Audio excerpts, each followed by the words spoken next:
So I'd like to thank Polar Mobile for hosting this, because when I was setting up this meetup, I wasn't sure how many people would show up.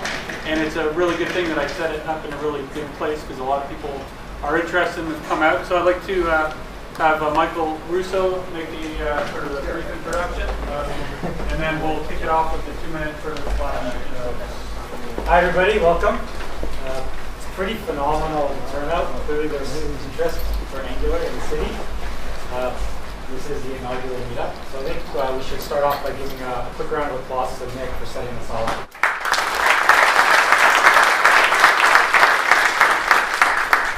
So welcome to the space. I hope you enjoy it. My apologies to the people that got stuck in the elevator. That has happened before. Should put a disclaimer. But yeah, welcome. At Polar, what we do is we build software to help media companies solve problems that they face. Our flagship product is called Media Everywhere. It's a software development kit for developing and deploying mobile sites and apps. It helps you build really amazing, really rich user experiences, all in the browser using web technologies, HTML, JavaScript, CSS. The apps look and feel very, very native, very slick, very smooth. We don't use Angular. It's not really the framework is not really an Angular sweet spot.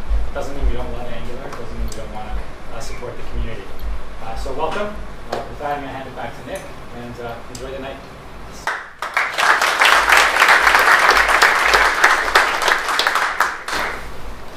So I haven't met a lot of you, so I have 3 people emailed me back to do a quick sort of overview of what they're doing. And so first was Mac Brown, if he's here.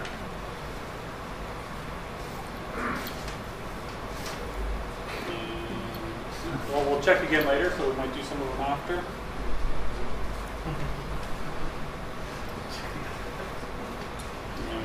So I'll put some notes here. So Brandon Kane. All right. So we're a new company. We started things on last Thursday, so we're really just getting rolling. But our background is more of a predictive analytics and data mining side of things. So that's kind of what we're focusing on. What we're looking at is trying to get a platform together for tying all the different pieces together that you see out there. There's tons of good things for managing data, lots of good charting libraries and visualization tools, things like campaign management, all kinds of other things to have as a channel for the output of your data. But what we really found lacking was sort of something to pull it all together. So our platform basically is looking at using a lot of the open source and other data mining analytics libraries and kind of gluing that all together with some of the other stuff out there to allow people who aren't data scientists and data miners to get some use out of that kind of stuff. So what we're looking at for the front end of everything is Angular to build kind of the business end of what we're putting together for so the front end that everybody's going to actually connect with and use, and that's all backed by a set of APIs built in Python primarily. So that's kind of what we're doing, and if you have any questions, happy to answer questions afterwards and chat afterwards. What's your company? We're still working on that. So I'll give you my email address and we'll figure out from there.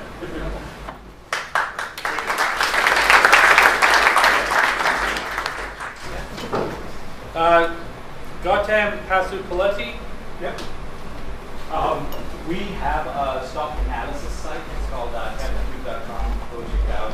Essentially, what we have in the back end is think of it as big data that a bunch of algorithms that run on all the financial data. We cover about 40,000 equities worldwide. So if you can exchange anywhere, we probably have it. And what we've done is we've created an analysis framework that kind of runs through all the analysis and types up the results as a JSON API. So what we're looking to do is, we have an existing UI. You can kind of take a look at it, but we're trying to move away from it, get to Angular, try to use some charting libraries along with Angular that play well with Angular, create a more rich interaction experience for the end user. So financial space, equities, analysis. Capitecube.com.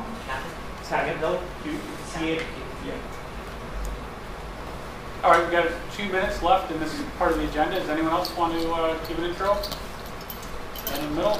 Hi, I'm Jeff Flaherty. I'm one of the co-founders of Avatab. We're a social mobile loyalty and payments platform. So you go to your favorite local neighborhood store, you can tap in using your phone, you get points, can also get a prepaid account with that store and spend your money. You can pay online soon through your phone. And we're using Angular for our business portal. The actual stores actually interact with their customers.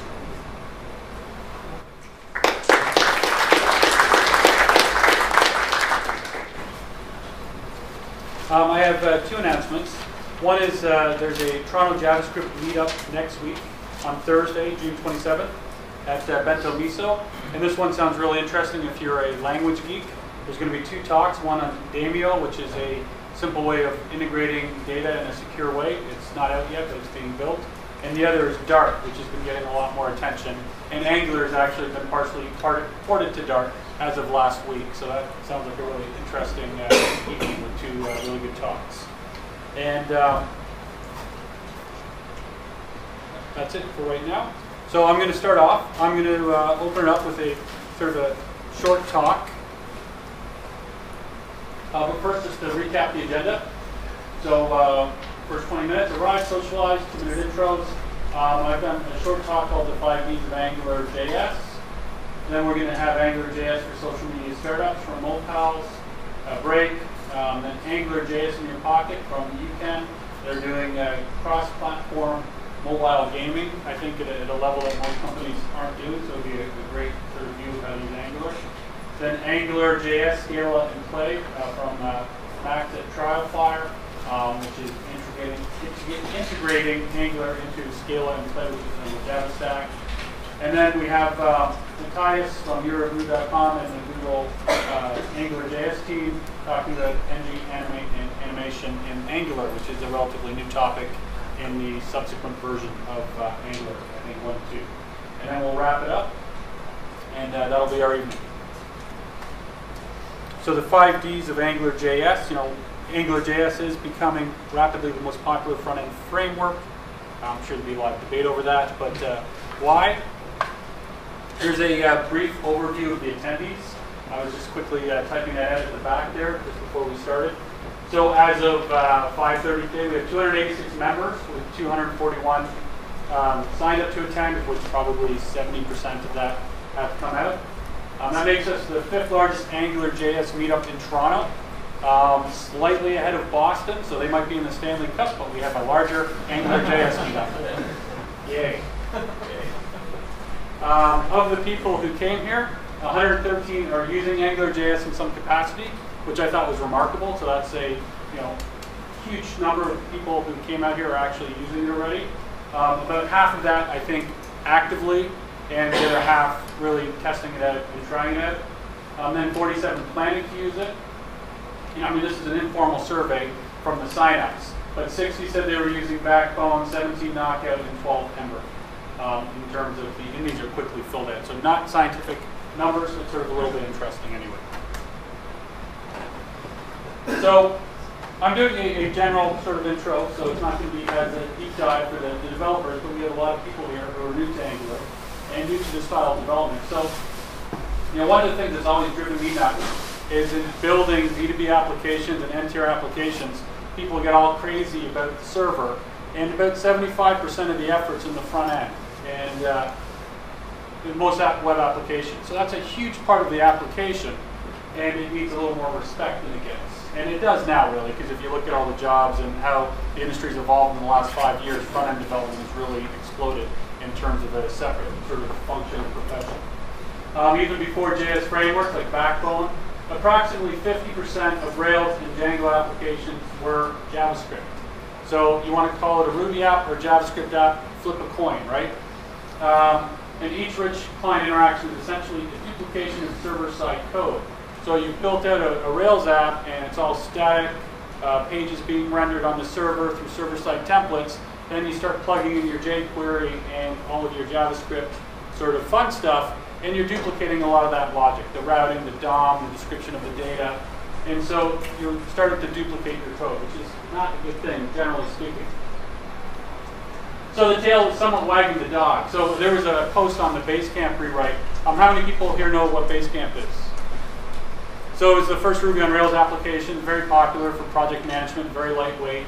They did a rewrite. It was 5K Ruby, 5K CoffeeScript, which compiled to 10K JavaScript. So this is a Rails application. It's this is not even including the HTML and the CSS, right? So JavaScript is sort of the big dog in the room, even if you're building an app on Rails or Django or any other platform. And so what you have is a server-centric web application which looks something like this. And you have your database, and then you have your server with your data services, your query, your SQL. You have your different types of services for authentication, integration, payment gateways, and then you have templating and routing. And then you have your HTML and JavaScript code with the enhancing with the dynamic page elements. That's server-centric. I hate the term single-page application. I think it's completely idiotic because it's just describing the way of delivering the application. I prefer the term browser-centric, so I tend to use that, or big clients. Let's put the thin clients. So if you move that logic fully over into the browser with AngularJS or with Ember, Backbone, whatever you're using, you end up with a server that starts to look really skinny.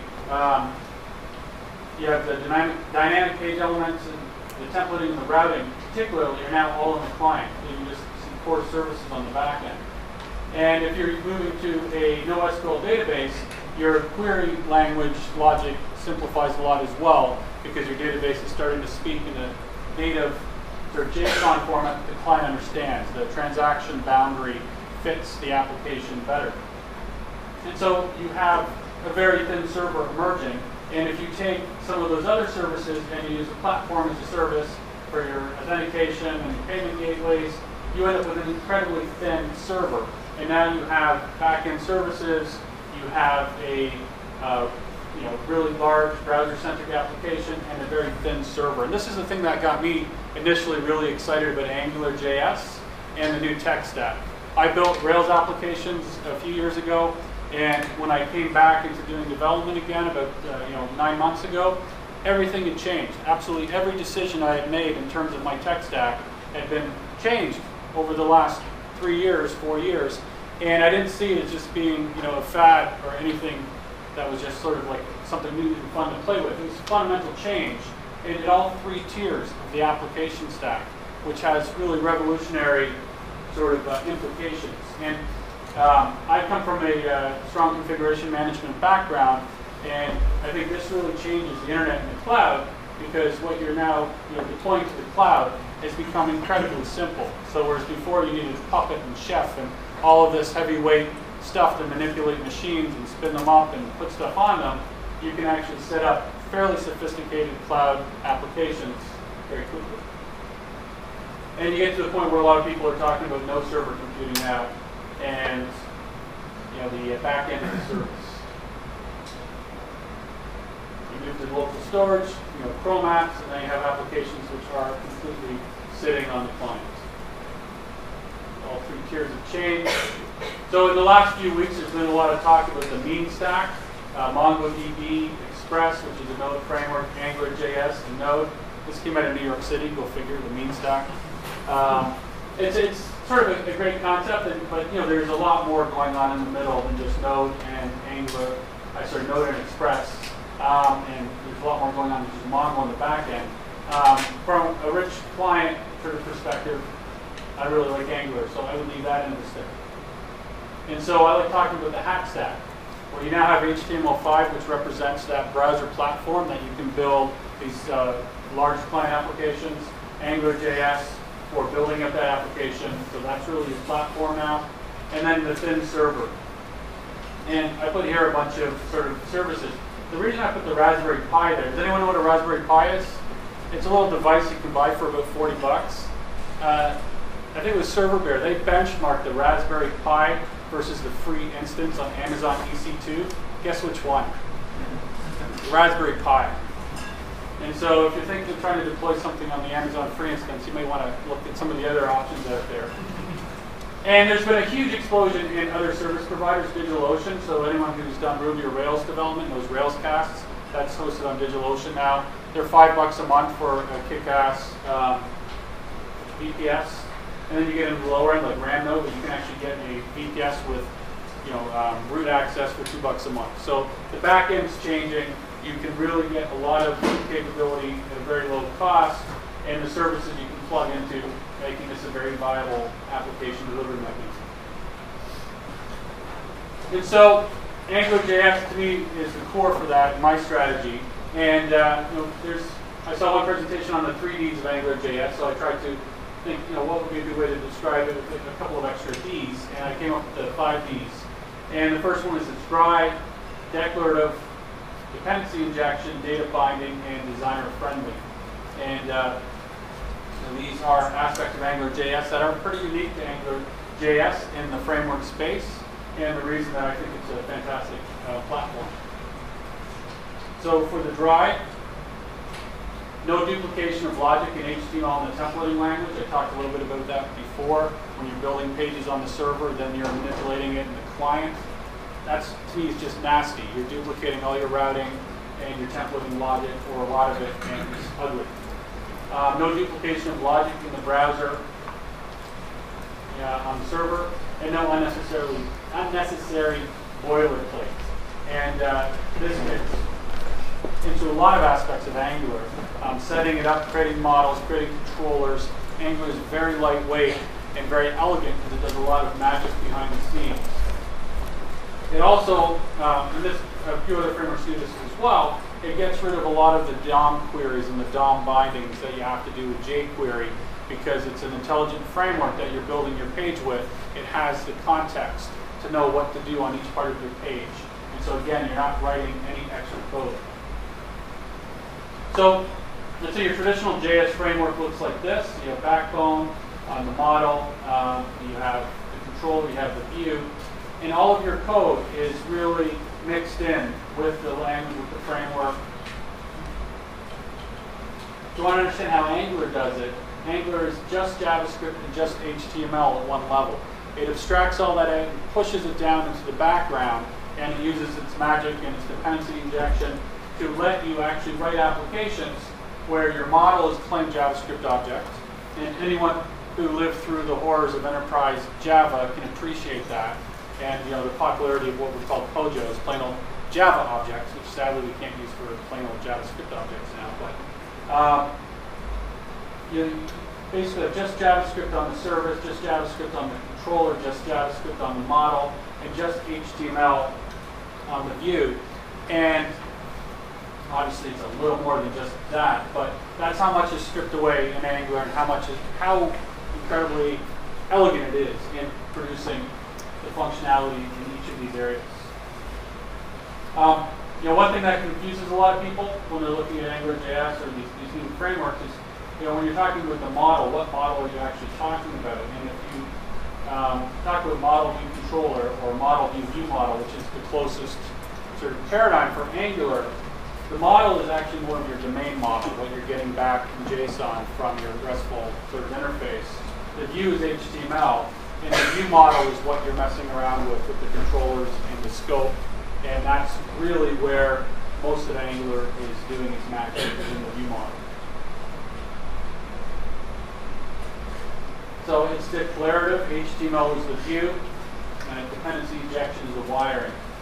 And so you get to declare a lot of your application structure, and there's a real powerful balance here. Too much declarative is not going to work. You've got to get into procedural logic at some point. Too much procedural gets ugly, as with jQuery, as you try to do a large application. Angular is very declarative on the view, where you're using directives and Angular expressions, but it doesn't carry it too far. It's got that nice balance of cross-cutting concerns for declaring your application and actually programming the logic. A dependency injection, controllers, directives, and services have services given to them rather than them requesting it. And this results in decoupled code. Testing is much easier.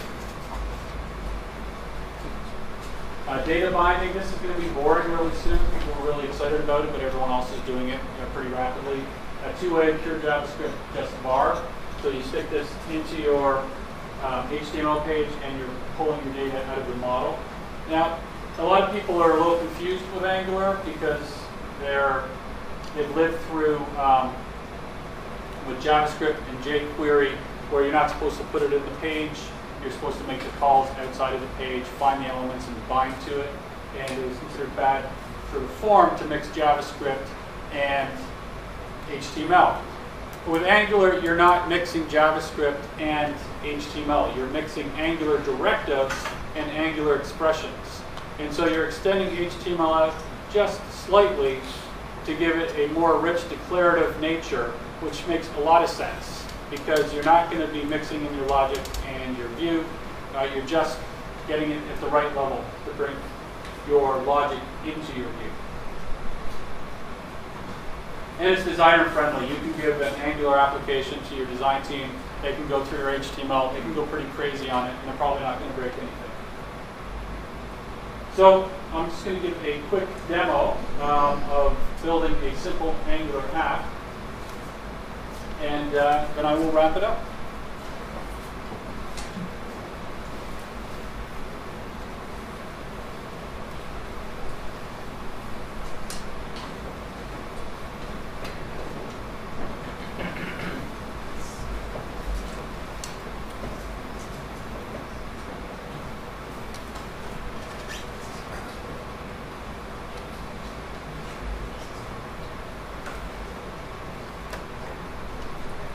People see that, or should I make it a little bigger? Thank you.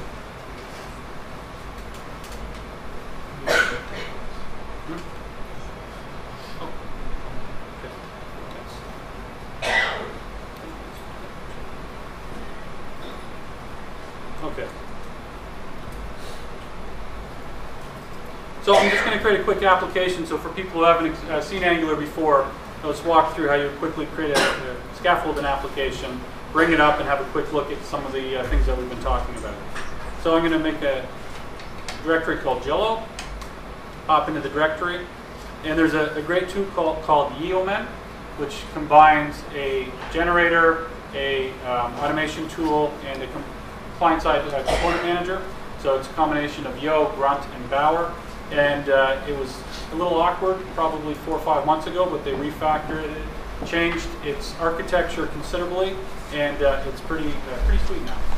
So I just do Yo Angular, and it asks me if I want to include Twitter Bootstrap, so I say yes. If I want to include Compass still scares me a little bit, so I say no. Angular Resource, I'll just say no for the rest of them. Cookies and Sanitize. Now this hits the package manager, pulls down all the components that it needs. This is using Node Package Manager. And this will take about a minute or so. And this is scaffolding a bare application for Angular. It's a very clean scaffold. It's HTML5 boilerplate and a fairly simple structure. So you're not getting stuff that you actually want to get rid of and delete with, as you would have with a lot of scaffolding. So now that it's done, we do npm install. And that's done. So we have here a sort of core AngularJs app. And all I do is grunt server. And that's going to fire it off and load it up into my web browser. So, was there a question? Oh, wait. Okay. So what this has done is it's fired. It started up a simple server and launched it, and now we're in the application. This is the test page of the scaffolded app, and there's only the one page. So if I come back here, now I can go back to Yeoman, and do Yo Angular route, and let's say posts, and we do post, and if we move to user management, users.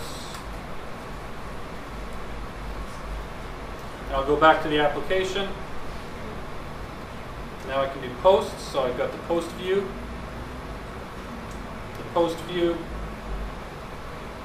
and users.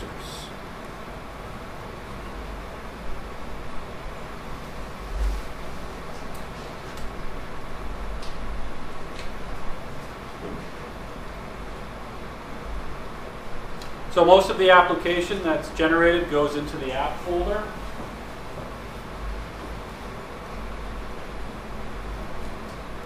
I can't make that bigger easily, but so the components is the Bower component manager. That's all your JS files. Let me bring up the main index file. Most of this is HTML5 boilerplate, and the only two things that are really Angular related are the inclusion of the Angular files at the bottom. So the AngularJs library, the controllers that we generated with our scaffolding.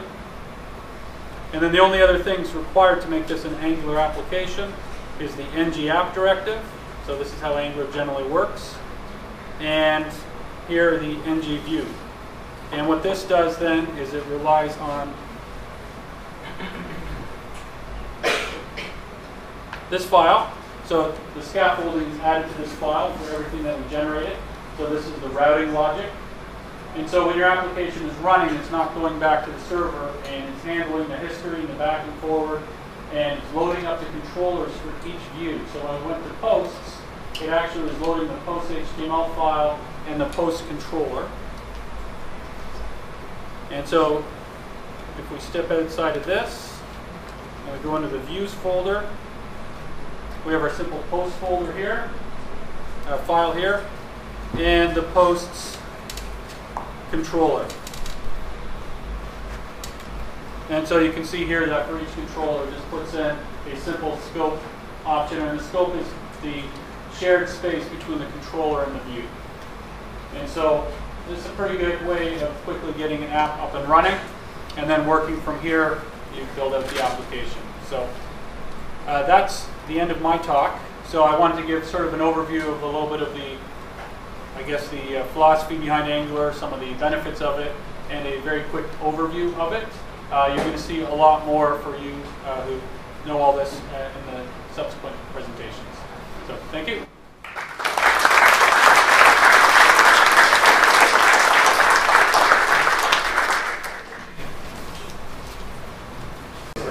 Hello, everyone.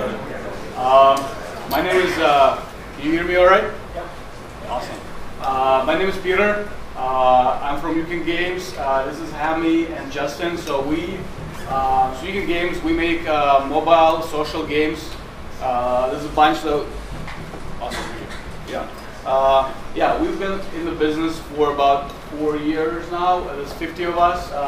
We're growing pretty fast. There's a bunch of games that we have. This is just logos. You can go and actually play them. They're available on iPhones, Blackberries, if you have those, Androids, Windows Phone, Facebook, yeah, and a bunch of weird platforms that you don't even know about. And there you go, hopefully with a joke. All right. Let's see. So just about us real quick. So I'm a services lead, internal tooling basically. Hammy is leading the newest game that we basically are building in AngularJs, and that's something we'll talk about. And Justin is the designer for that game, and he basically writes most of the code, including AngularJs. All right. Let's see what else. Okay. So we have a bunch of different types of games. Some of them are native, built with Objective-C and whatever other businesses. And then, but most of the games are HTML5 games web-based games. And the cool thing about that is we build it once and it's available everywhere because it's just HTML5. It's available everywhere. All platforms support that. Okay, let's see. And this is one of the headers of the game that we have. It's just you go and you click around. You build armies and attack other people. It's very social. There's a very big social element. All right. Anyway, it's a complicated thing. All right. Anyway, okay, hold on. So when we decided to build a new game, we were thinking about what would it be, and how do we, build it in a way that will allow us to, to reuse the components later on, to make it, modular enough that we'll be able to extend it in the future. So we were looking around, and we decided to try Angular, and we built a simple prototype, and then we just went with it. And we've been developing the latest game for about a couple of months, 2 or 3 months, and it's going pretty good. We'll show you a quick demo at the end. It's still not finished, but it's a bit rough. There's squares everywhere, but it's still better than, it's pretty good. All right, so there's a bunch of screenshots here. So the game is pretty simple. It's card collecting game. You go collect cards, like golems, we call them, and then you attack other people. You can also talk to them. You know, form alliances. It's pretty cool. And then you can level them up. But yeah, we'll focus a bit on why we chose Angular today.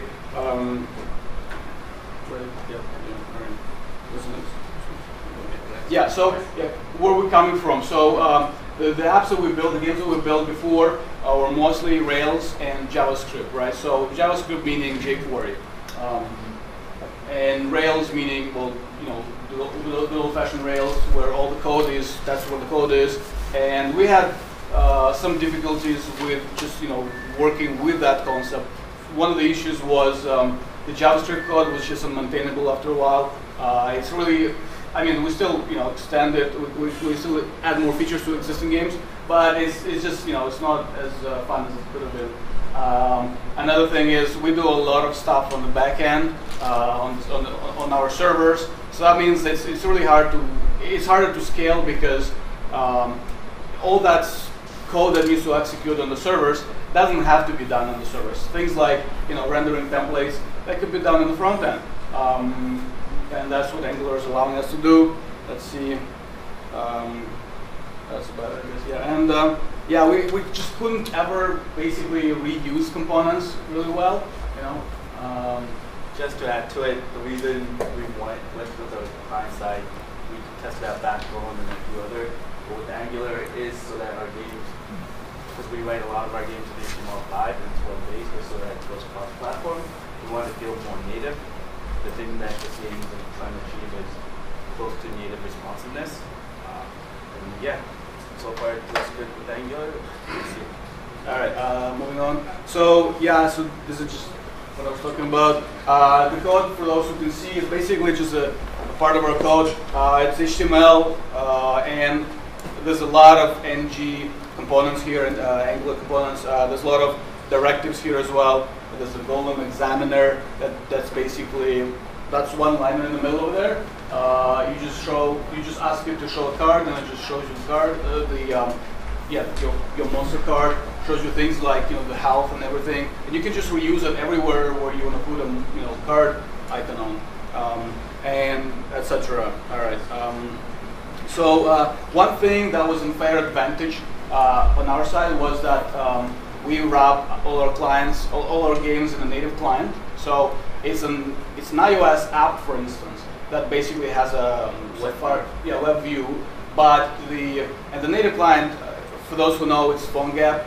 I mean, we don't use PhoneGap, but for those who are familiar, it's something similar to PhoneGap, where it adds functionality to your app by just listening on events and then adding them. So we can trigger payments, we can trigger push notifications, things like that.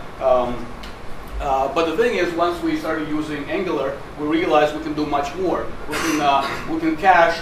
AngularJS, we can, the library itself, all the script, JavaScript libraries, we can cache all the assets on the device, on the native client. So as you restart the app, as you open it opens up really fast because it doesn't have to download basically anything at all.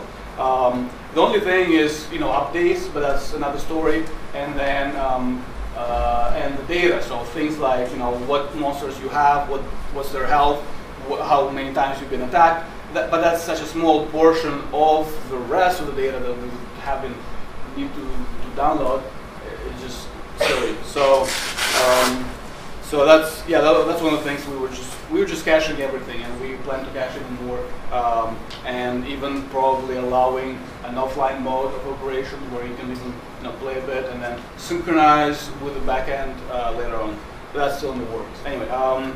The next thing. So the next thing is, there's nothing special about, you don't have to use HTTP to communicate with the backend. You can just switch to WebSocket, right? And the cool thing about Angular is you can abstract away the transport protocol, the use of the transport protocol to, in our case, factory, and expose an API, then just use that. So here, instead of having a Rails app and a client, this is a screenshot of one of our games. You can just, it's multiple HTTP requests, but it's one WebSocket, and it's it's faster. It doesn't have the overhead of connections, all that silliness. This is just the factory that we have. It's called Dispatcher, and it basically wraps around WebSocket protocol. So this is CoffeeScript for those who are here, and we. Obviously, we remove the implementations, and it's not the whole file. But if we were to decide to go back to HTTP or try SP or whatever, we can just re-implement those methods and be done with it. And the whole the app just uses the factory by using dependency injection. All right.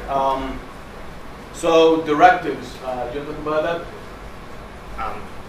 Yeah, sure. So directives, that's one of the biggest boons that we've found in terms of going forward with AngularJS.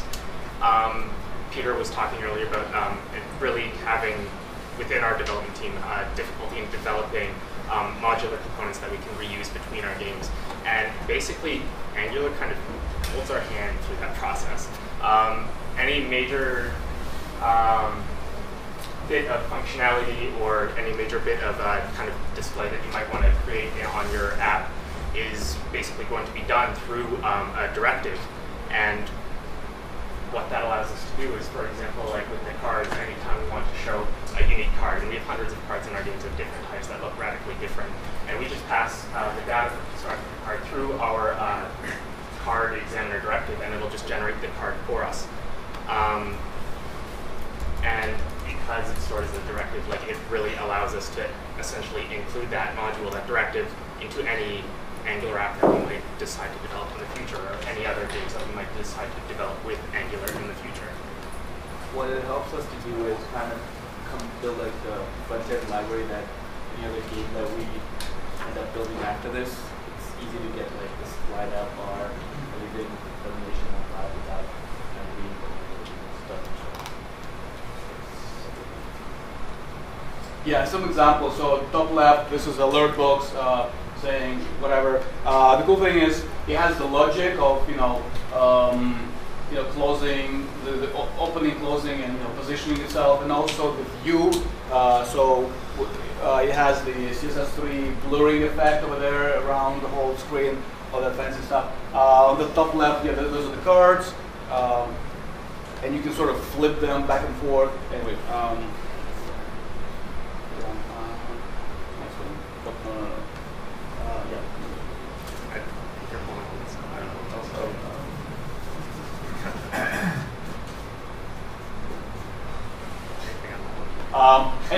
So we take advantage of CSS3 animations because most of the native clients, mobile platforms support it just fine. Worst case, it just degrades, gracefully to just things happening, and then it still works. So we started using the CSS3 animations before ng-animate, and I know there's a next talk is about ng-animate, so we'll listen and see what they have to say about that. But we just sort of brew our own animations. We inject them. We have dynamic keyframe animations that just render based off what the golems are that you have and all that fancy stuff. Anyway. Let's see. Another little tiny thing that we do is, so we talked about the caching of the data in the native client, and what we could do potentially is in our app try to lazily fetch data from the server, but because it might take a bit longer than we could wait for, we just get what we have in the cache, display that, and once we have the result from the backend, we can just sort of place that stuff in, and we've tried it out. It looks pretty cool. This is basic code where this is a controller that just goes and gets the items that you have, and then it triggers a GET request for more items from the backend, and once it gets them, it sort of applies them in, and the template here just a simple template that just renders those items. Pretty simple, but really effective, and from our initial testing of Blue, looks really nice and really gives an impression of really fast UI and data as well. All right, and I think that's it. Yeah, that is it. We don't. So we're hiring. If you guys want to work on awesome games, not just Angular, we have also a native component as well. Let's see. Yeah. Sorry. What's your website name? Website? It's YouCanGames. YouCan.com. It's from Street Fighter, the Hadouken thing. It's the second half of that word. YouCan. There you go. All right. Let's see. Yeah, I guess, I don't know, I think we can do a demo here because we usually, do we have Apple TV connected to this? Yeah. Yeah? Can we do that then? Actually, Just, it'll probably take forever, so just come over and we'll show you. It's pretty sick. That's about it. Any questions? There's a question. Hold on. Sorry, are you using a lot of CoffeeScript instead of JavaScript? It's all CoffeeScript. It's the same thing. How you debugging? What's How right? you debug CoffeeScript? How you debug CoffeeScript? Debugging. See, we didn't have to worry about it too much. It's basically the mapping between Angular, both CoffeeScript and JavaScript is really simple, so we have no issues with that.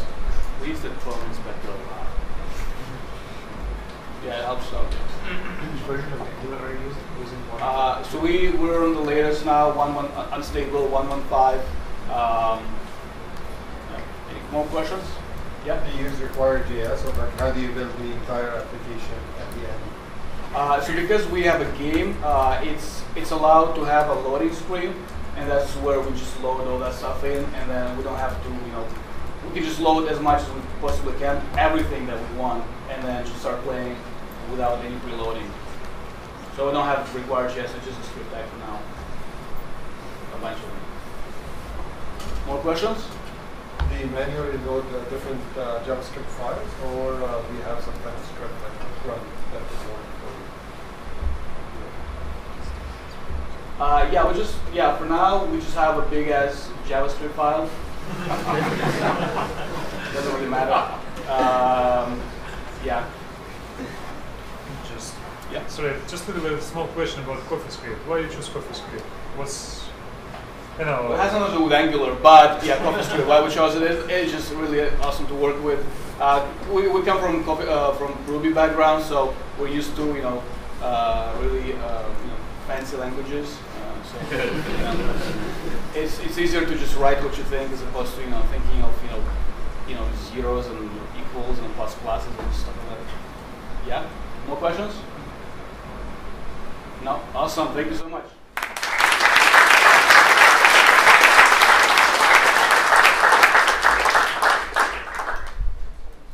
Everyone ready? Settle down. So I'd like to introduce Max Trevor. He's from a new company called Trialfire, and he's going to do a presentation today on Angular and the Play framework with Scala. So it should be a great presentation. And over to you, Max. All right. Well, thanks a lot, Nick. Thanks, everyone. Welcome. It's good to see so many web dev geeks in one room. It's a lot of energy in here. So I'm going to talk to you about my experiences in moving to Angular and from this world of J2E. Any Java developers in the room? Yeah, a couple? Good, good. So hopefully this will resonate with some of you. I spent a lot of time on the Java platform, okay? So a little bit about me. I did everything from mobile application development to various applications for financial institutions, online banking. And back in 2004, me and my co-founders started a company called DataState, which again was built on the J2E platform.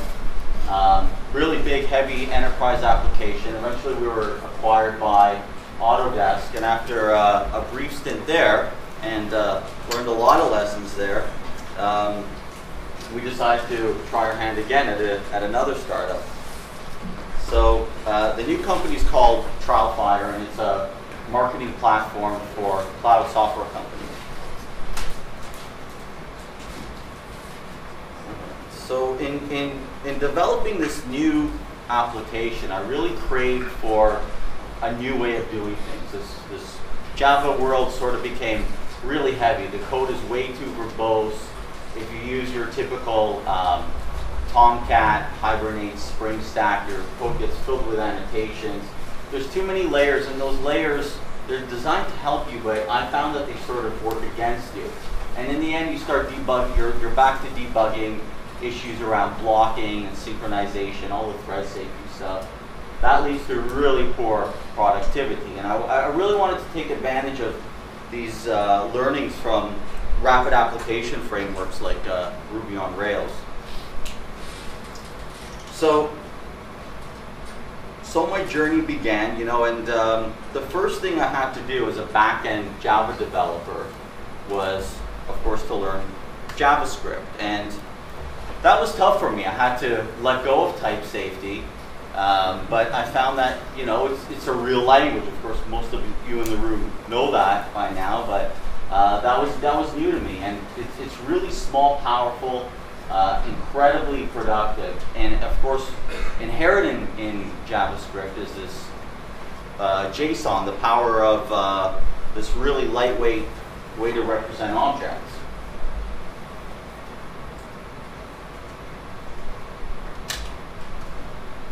So anytime you're learning something new, I find that it's really good to anchor off your existing knowledge base, right?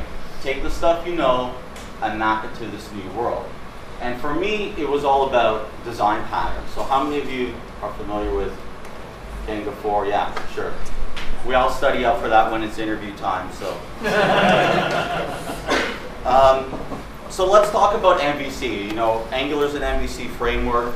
And if you come off the J2E stack, you're used to using something like struts, Spring MVC, and it's really all the same. You're just taking all that logic, all that code, and you're just offloading it to the browser. The concepts of separating your data, business logic, and presentation code, they're the same, right? It's all about loose coupling. It's all about separating those three concerns.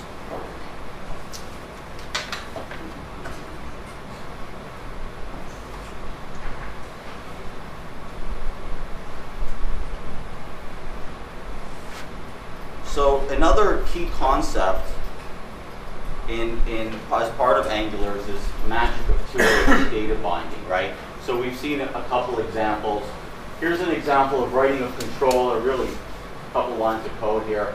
And we've seen mention of scope. Scope is often referred to as this glue between your model and your view.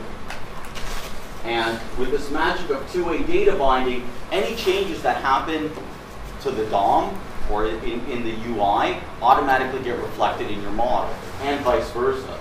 So for me, when I saw that, I'm like, wow, this is awesome. This saves so much boilerplate code.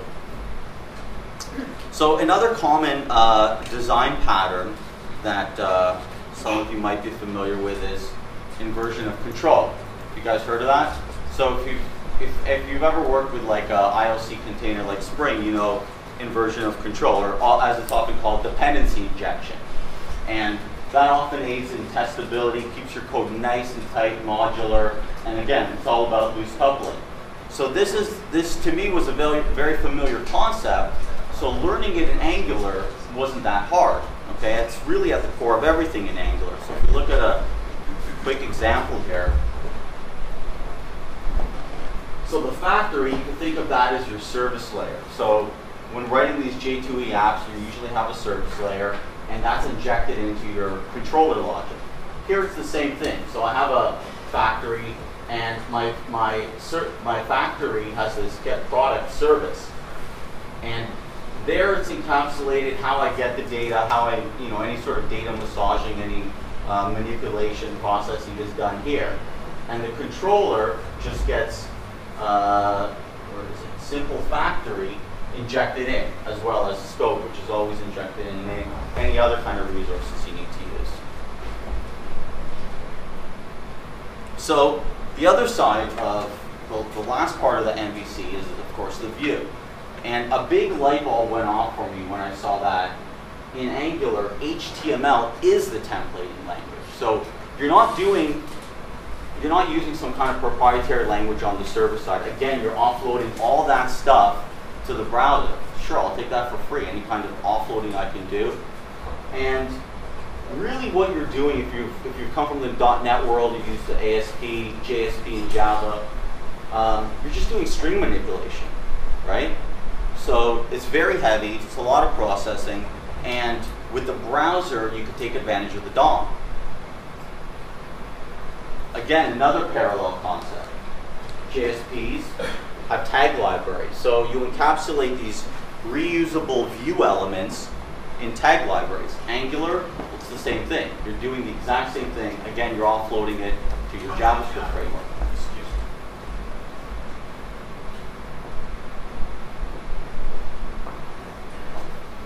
Okay, so let's switch gears a little bit. Let's talk about play.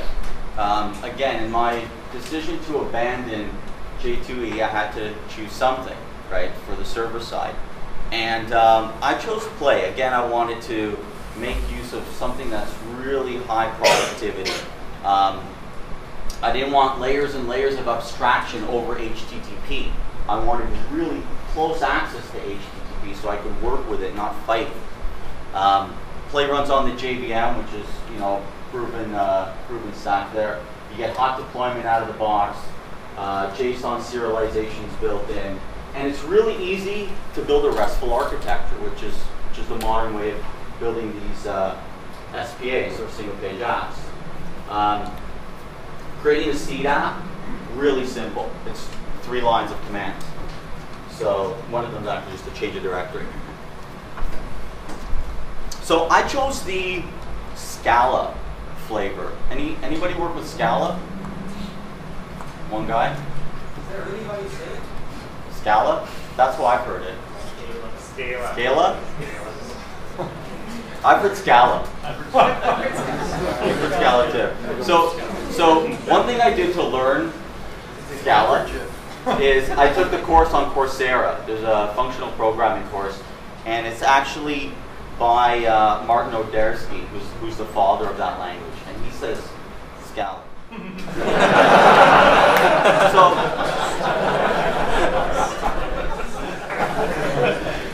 So as when I'm learning this language, again, a lot of light bulbs went off for me because I started thinking about these design patterns. And singleton, well, that's just keyword object in Scala. Strategy, command pattern. Well, just having functions as first-class citizens, being able to pass functions around to other functions as parameters, return functions. That's all inherent in the language. So you end up writing way clearer code, much shorter. And Scala, the key concept there is immutability. So what you're doing is you're using the call stack to maintain state. And the byproduct of that is thread safety. So I don't know if we have time for this example, but let me dive into a really simplistic kind of Angular play application. It's sort of a really simple product catalog, and I'm going to show you how I wired up all these different pieces. So in big blocks here, we're back to the model view controller pattern, okay? But we're using it twice this time. And it may seem a little bit counterintuitive, okay, because why twice? I'm doing twice the work. But not really, because you can think of the server side as I'm using MVC to define my API. And if you've ever had to add a web API to an application after the fact, it's a nightmare. So if you can do like URL-centric design, define your REST API first, it makes life a lot easier. And then again, I'm using it, of course, with Angular, I'm using it again on the server side. So I'll show you how that works. So here on the server side, Play has this concept of routes. And routes are just a flat file. And you can simply declare your HTTP verb, your URL, any sort of parameters, and the controller that has a logic that returns that response. Really simple, like anybody can get this. Okay, so I'm going to look at the third one down, product details. So product details is just going to spit out a list of products. So we're going to get something like this when we hit that URL. we're going to get this JSON array, and what we want to do is make it look pretty. You know, I'll put it in a nice list, maybe give the user an input box so they can key in some text and filter this list. All right, so let's see how we do that.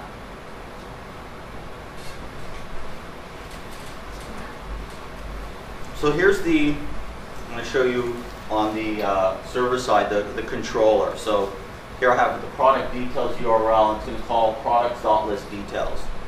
So here's the code for my products controller. I don't know if you can see this in the back, but my list details is basically 2 lines of code. So I have a product model. Okay, so that's essentially my DAO. Okay, that's what's going in the database and fetching that data. I'm going to show you that in a sec. And I'm calling find all on that. With Scala, you have these magical implicit converters that allow you to convert from one type of object to another. And I'm just serializing that products array to a JSON string and saying OK, which is my HTTP code. So I'm doing a HTTP 200 and returning a JSON string. So the product model, that find all method that this calls, okay. So here's my product. Think of it as a POJO. This is my domain object. This is it, one line. No getters and setters, no constructor. Like imagine you can get rid of all your POJOs. How many lines of code would that save you? And I have my product DAO, and my find all is essentially just doing a select start. Again, it's really simple from a Postgres database. Okay, so that's how we produce that JSON. Okay, so here's the Angular side of it. So I'm using this really handy resource, what's it called, object module, and that's calling my product details URL. So again, very few lines of code, and I've encapsulated this in my service layer, in this factory. My controller right here is simply calling my simple factory to get products. And on the HTML side, I'm using my ng repeat, my Angular directive, to just loop through the products for every prod in products, dump it out, produce a list. Okay, so there's also I'm using the filter here. There's a input box that's not shown here, but essentially that's it. Any questions on that, on the code?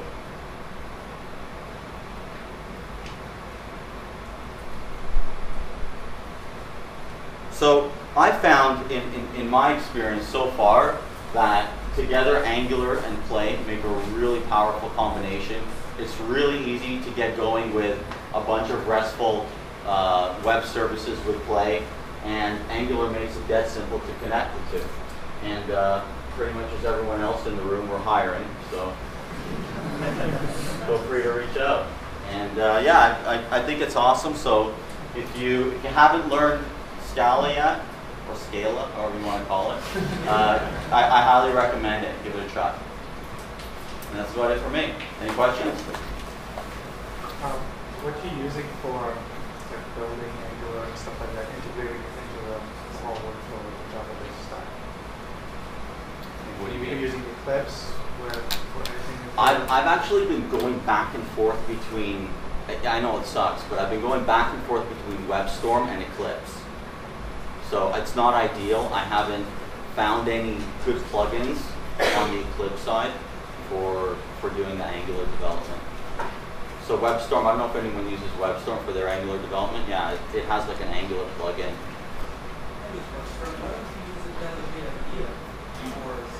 Because I'm cheap.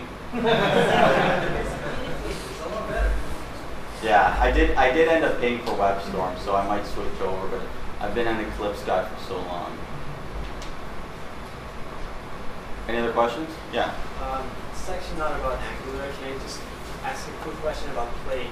Because I'm interested in Scala too, but I'm not a Java developer, and given that it's on JVM, do you find yourself needing a lot of Java libraries? Zero. Like if you're moving you need zero Java knowledge, right? So it's actually helped me with my JavaScript, because in JavaScript you can have functions pass to other functions, and there's this book I read by Douglas Crockford called JavaScript: The Good Part. So if you're learning JavaScript like I was, it's really great. It's like this thick. It's 100 pages. It's an awesome read. But to answer your question, no, you don't really need any JavaScript background or any Java background to learn Scala. Do you have any experience with the functional languages? Yeah, I actually did take that. I think it's the functional programming in Scala. But so one of the things that I kind of want to avoid is Spring, because I know a lot of Java programmers use it for authentication, IOC, Spring? everything. Yes. Yeah. So I was wondering if when you use Play, you end up needing a lot of those different frameworks, or if it's very standalone, you can use it by itself. I found so far that it's pretty standalone. I'm actually now ripping out that data access layer that's doing Postgres, and I have MongoDB there that I'm trying to wire in. So really that just ends up being a JSON pass-through, right? So Nick showed that in one of his slides, where the server's getting smaller and smaller and smaller because it's doing less and less, and you're back to writing this fat client, these client-server applications. Another question about Play. Is it something for authentication, organization, or do you have to do that yourself? It depends how you do it. We're probably going to end up writing our own OAuth server. But I think there's a bunch of libraries for a bunch of different modules that people write, so it has a pretty big community. An Angular question. How big is your client code, and do you have it in a similar repo, in the same repo as the server code, or the same code repo, check-in, check? Yeah, absolutely. As the server, so the client and the server are in the same repo? Yeah.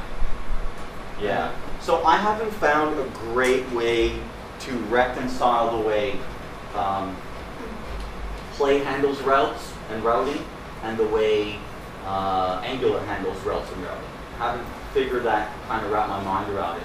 We're 1 month in. And how big is your project, the Angular project? How many files? I'm now just dividing it up, so I had everything in just one big JavaScript file. But now, I think it was the Yeoman Seed app that you have your services, controllers. To me, that makes much more sense coming from Java, nice clean package division and not having everything in one big file. So I'm probably going to end up splitting it up. And what does your company do? What's your company do? What does your company do? Oh, okay. So what we are is we're a marketing platform for cloud software companies. Yeah, I'm wondering about the models. You were using just the resource to get the products, but in your project, have you found any situation where you needed, I don't know, let's say that for your product, you need a complex function, I don't know, to calculate the taxes depending where the user is getting connected, something like that. Where do you add that? If you have found that in your Angular code, do you add it in the factory? Do you create an external service that is a product model? Because so I can think of a few ways to do it. One is you can just use the so this product right here is just a dumb array, but you can use the prototype inheritance in JavaScript to define your domain objects and attach it there, or you can have. I would do it in the services. I wouldn't put that in control, because chances are you're going to need that in a few different places. No, I don't mean in the control. I mean creating a second, product model, and then when you get the result, because then you are getting a list of products, not a single product. So you should go through all the products, adding that new capability, right? That new method on the prototype.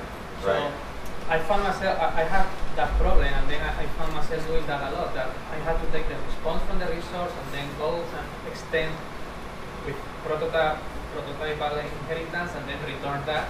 That is what the factory does. The control is the same way. Right. It's just that our query gets too complex. And I was wondering if you had also a big project had found a good Yeah, solution. it sounds like you're further along. So, Yeah, I'll let you know. I also have a big Angular project as well. Yeah. Okay. Just looking for help. Okay. Any other questions? All right, cool. Well, thanks for listening, everybody.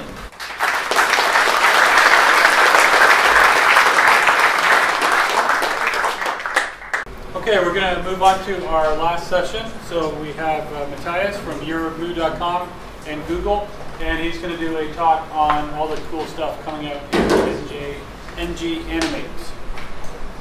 So let me disconnect.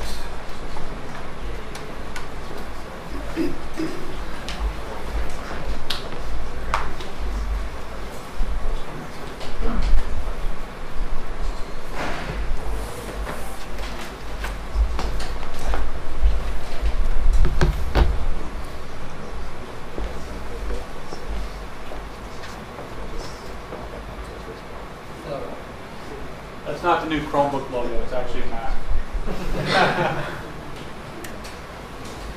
Okay, hello everybody. It's not every day you wake up and talk in front of 200 people. My name is Matthias Numela. I work as a consultant for Google on the AngularJs team. And I'm going to talk to you guys today about animations. So, before I start, a little bit about myself. I've worked on web technologies for about 10 years. And the past year or so, I've been working with AngularJs. And I'm really, really passionate about the tool. I find working with it is amazing. I really enjoy it. Excuse me, could you speak louder? Sure. There's a fan back there. It's hard to hear. Okay. So the past year has been working with Angular. Great tool, I really enjoy it.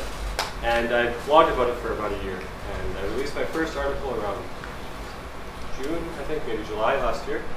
And I have 6 articles on my website, EuroMoo.com. So if you search for AngularJs, you'll find 6 articles, ranging anywhere from search engine optimization to testing. So as we start to have more Hangouts, I'd love to talk about testing, but for now I'm going to focus on animations. So, EuroMoo, my blog, please follow if you haven't already. I'm trying to get as many followers as I can, and so on. Okay, so, getting started. So what's the problem with animation so far with websites? Well, there really isn't a problem. Like, animation is fine, and web applications are fine, but the problem is the organization. What you would end up doing is you put your animation code somewhere in the middle of your logic on your website, and then when you want to disable things, it just turns into a mess. And you can't test any of it. You can't reuse it. It depends on what kind of a developer you are, if you have it organized, but chances are, if there's no structured way of doing it, it becomes a nightmare. And prior to Angular 1.14, this was an issue. Animations were nowhere to be found with AngularJs, and it was very difficult to test animations that you put in your own directives. So you come across the same issues that you would before. But ng-animate, which is a new directive in AngularJs 1.14, and it's been mastered in 1.15, solves this issue. So before we start looking at animations, let's take a look at an existing application in AngularJS that doesn't use animations. So here is a demo repository for my testing article on EuroMoo.com that goes into detail about how to test an application that uses AngularJS. And as you can see, it works nicely. I can search for jQuery. It's tethering off my phone, so it's slow. Okay, there we go. So we have some stuff showing up, right? But there's no animation. It kind of looks bland, right? The closest thing I have to animation is this nice hover effect. Yeah, very proud of that.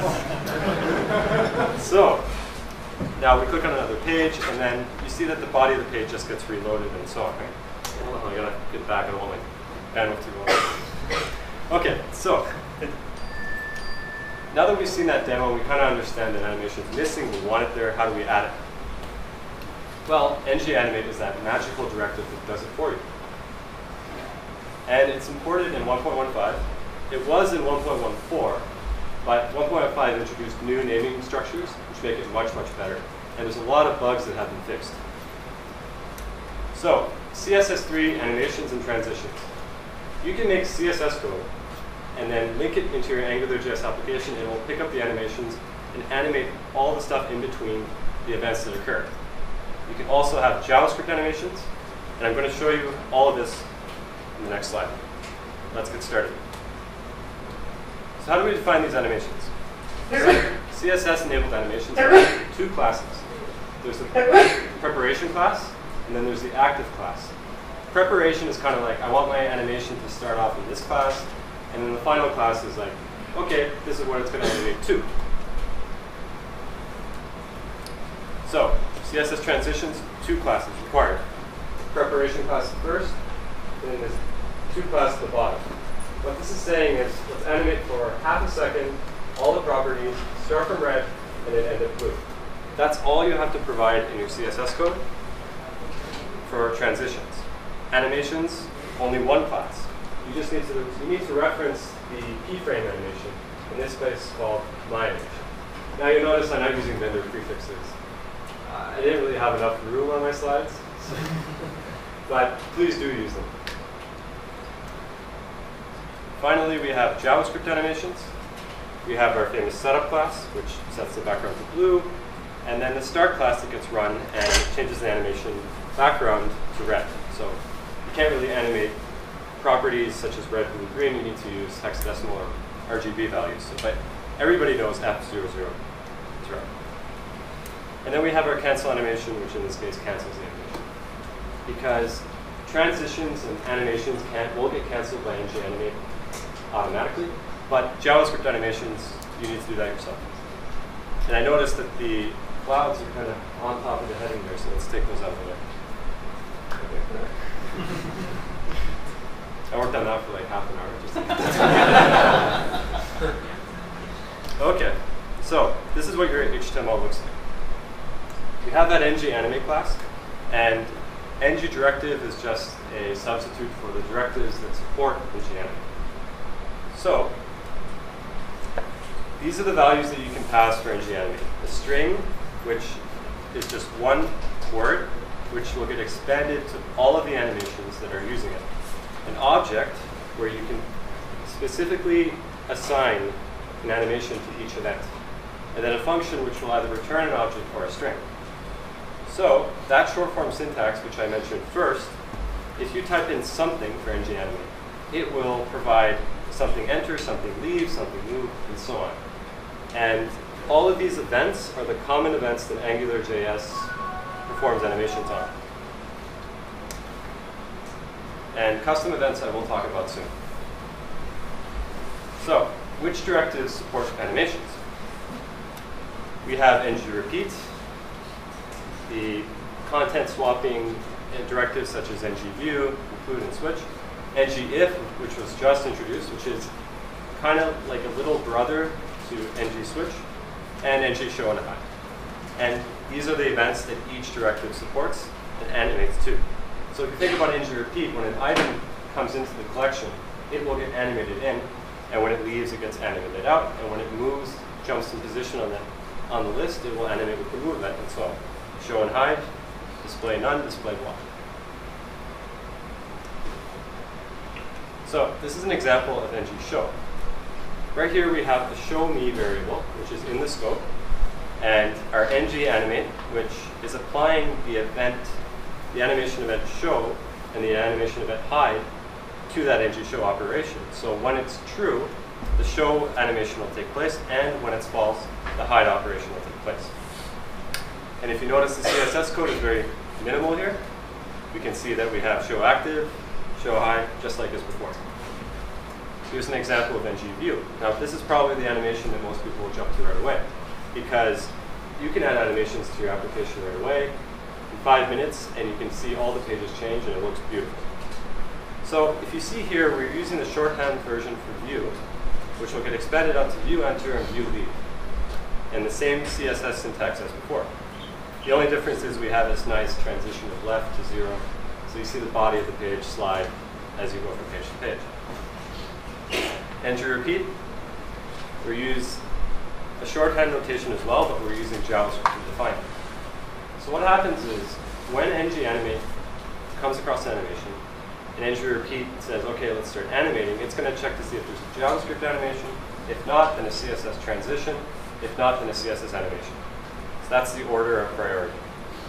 So in this case, we have our scale enter and our scale lead. Simple as that. So now that you know how to animate properly with AngularJS, you might be wondering, well, it's not really animation, it's just animation hooks. Where's all the animation code? Where can I get it? And right now, there are plans to have an Angular animate.js file present.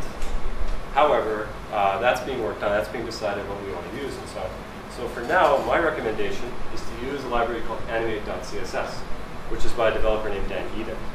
So here is an example of a website using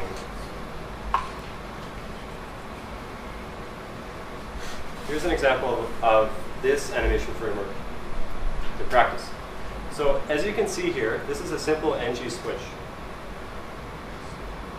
When we click on each area, the slides change, right? Nothing fancy. But these animations that are a part of that framework, let's say that we want to have rotate in and hinge. Watch what happens now. Very easy. All that was required was adding this animated prefix, which is in that animate.css library, and then adding the animation that you want to animate on that event. So logically, if there's an enter event, you want to fade something in. If there isn't, you want to fade it out. Simple as that. So, oh, by the way, the slides on this are available. I just didn't put them on the first page, so if anybody wants to download these after, the slides are available as bit.ly.com/YAML-slides. So, back to this. All right. Back to this. So there's a variety of animations that come with that tool, but there's still more that you can do. Now, all of the animations that we've seen are with ng-animate working with ng directives. I haven't explained how to put it into your own directives, which you should be doing, and I'll explain why soon. So here is a full-fledged demo of an application using ng-animate, custom animations, the whole deal. So this is a website, this is a demo repository that I built for my blog on the second animation article to kind of showcase some of the animation effects. If anybody watched the meetup video last week where Dart was announced with AngularJS, this was displayed there. So let's take a look at this with no animation, like just to see it's still a regular AngularJS app. So if I type in Google here, you'll see these thumbnails appear, right? And then if I type in code, you'll see them appear again, right? So that's nice, you know, it works, but it's kind of boring. So if we apply that animation library that I just showed into this application using ng-animate, so what we're doing here is we're just swapping that ng-animate scope variable. With this, we end up having nice animations that look like this. Very easy. And another library called GreenSock, which is a really powerful JavaScript animation library. Let's use that now. Watch what happens with this animation. We have this nice folding effect for all the values. And this is just a regular ng repeat directive with the items in there. So if I were to add more values in there, it would just animate as well. So watch when I add more. Animation, animation, animation. Very easy. When I click on an item, we see the details about it. And we see this nice cascading effect come up. Now, this cascading effect is a part of GreenSock, the animation framework. However, there are plans to bring it into AngularJS down the road. Okay, so, and then we also have like just a small demo about CSS keyframes, which I explained earlier. This is just a simple animation that happens. So anything is really possible with this. So how do we use animation in our own directives? Because maybe half of the time you would like to do that. Half of your animations are with ng directives, the other half would be in your own directives. And you don't have to do it, but I do recommend it because all of your animation code will be in the same spot. All of it will be defined in the ng method of doing it. So in this case, we have the animator service, and we have the animator object, which is instantiated from that animator service. We provide the attributes and the scope. And what this brings us is the object that we get back is tied to that ng-animate value. So if the ng-animate value changes, then that object will pick up those changes and do the animations. So now this is how you run each of those animations in your directive. If you want something to enter to the screen, enter means that it gets injected into the page, the animation comes on, and it's done. Leave means that the animation happens, and then it gets taken out of the page. Move, moved around, show, hide, and then there's custom events. So custom is more or less an animation that doesn't have any DOM operations, but that would be something that you would do so that you can have ng-animate work with your own directives. So here's an example. We have our animator object instantiated from the animator service. We have a button toggle, which when you click on it, it does either show or hide, and then we have the container inside, which gets hidden and displayed. So that's the HTML below, and that inner div is the one that's going to get hidden and displayed. And all we're doing is animator show, animator hide on that container object. Very simple.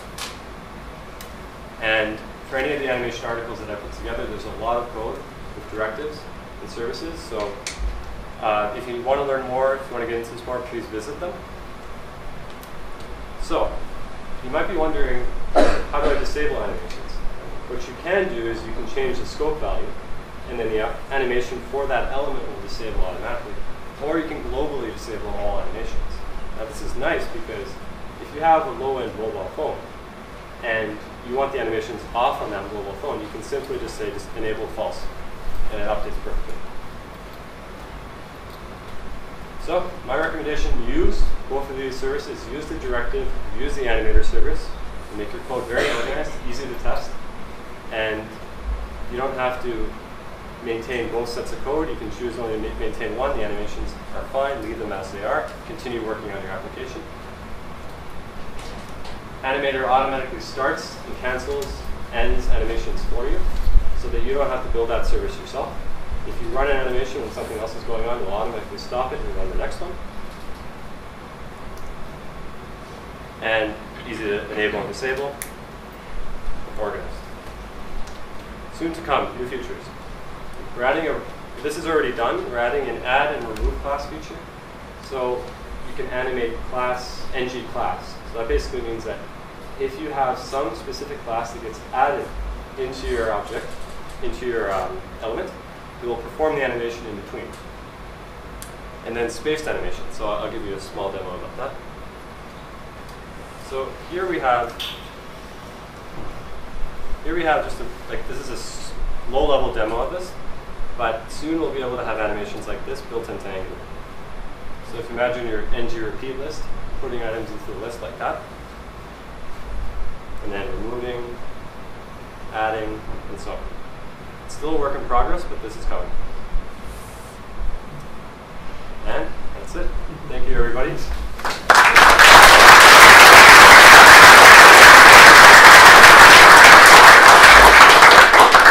Hi, can you put up that bit.ly address for the slides here?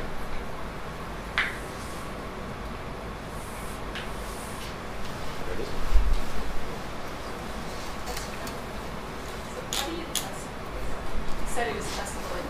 Sure. Yeah, I'll show you. So this article, which talks about this animation stuff, this has all of the test code in here, which explains how to do it. So you can test it two ways. You can either test it asynchronously or synchronously. What you want to aim for is to test it synchronously. And what this allows to happen is that your tests won't be slow. They won't run for the duration of the animation. And the way that you do that is you capture the set timeout function that's called in your animation, and you override it with a simple assertion. And if you look in the AngularJS core, you'll see this all over the place. Now, sometimes you can't do that because an animation framework might have its own code that uses the window object. And you don't want to sort of change the function, the window set timeout function, because that could cause problems. So with an asynchronous test, you simply make a timeout event occur, and then you check to see if that animation completed. If the animation properties that were assigned in the end have been applied, then that would mean that your test passed. And you can do this with Jasmine. You can also do it with Mocha. This is Mocha, which is another testing framework. I personally like Mocha much better. But Jasmine, in this case, has a different syntax for doing this, but it is possible. I can post this on Twitter in the days to come. Any more questions? When is 1.2 supposed to be released? Is it in the end or? Yeah, I believe there's a release candidate on the way. The next version would be 1.16 or 1.2. So it is coming. I can't say for sure.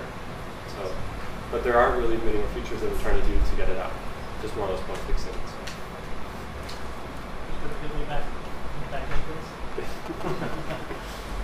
There we go. Any more questions? So we've recently bumped to 1.15, and I've been playing around with the anime directives for about a day, I guess. And one of the things that I've found is that it seems as though the tracking for the animations, basically whether it's like started, active, or done, seems to only take the parent level element into consideration. Suppose we have more complex animations going on with the child level elements of that element. Do you have any suggestions for strategies of making sure that those animations on those child elements fully play out? So with the release of either 1.16 or 1.2, we're going to have callbacks. So when an animation is done, you have this callback. That's not a complete solution for you. However, with NGAnimate, it's not designed for super complex things. It's designed to take out 90% of your animation work, which is transitioning things. So what I would recommend is you could make your own animator service and apply that onto the element, or you could simply just have all those callbacks and try to manage it that way. But that would be difficult to test. So. Thank you. Any more questions? Okay. Thank you.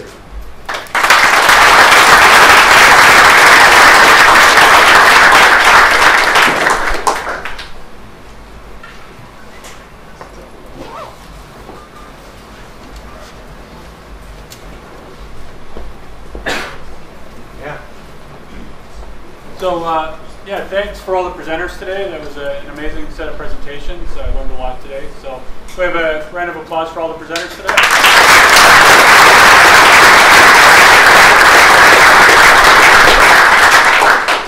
Today we had a bunch of sessions, kept them short, try to appeal to a broad audience, people who are curious and checking out AngularJS. As we move through the rest of the year, we'll have a more sort of technical orientation, so we'll probably have some 40-minute tutorial-like sessions as well. Right now, we'll probably do a meetup in July, and then skip August, and then get back to it in September. So thanks for everyone for coming out. This was a great turnout, much larger than I expected. And I think it's a good reflection on Toronto as a tech community that we had so many people come out to the first meetup. It looks really good on Toronto. If anyone's interested in sort of socializing more, there's a pub right down the bottom of this building called Overdraft. They have a fair bit of space at the moment. Most of the pubs here will fill up in about 45 minutes when the Blue Jay game ends, but it's in the sixth, and the Jays are winning, so it looks like that'll be probably another at least half an hour to an hour before everyone comes out from the ball game.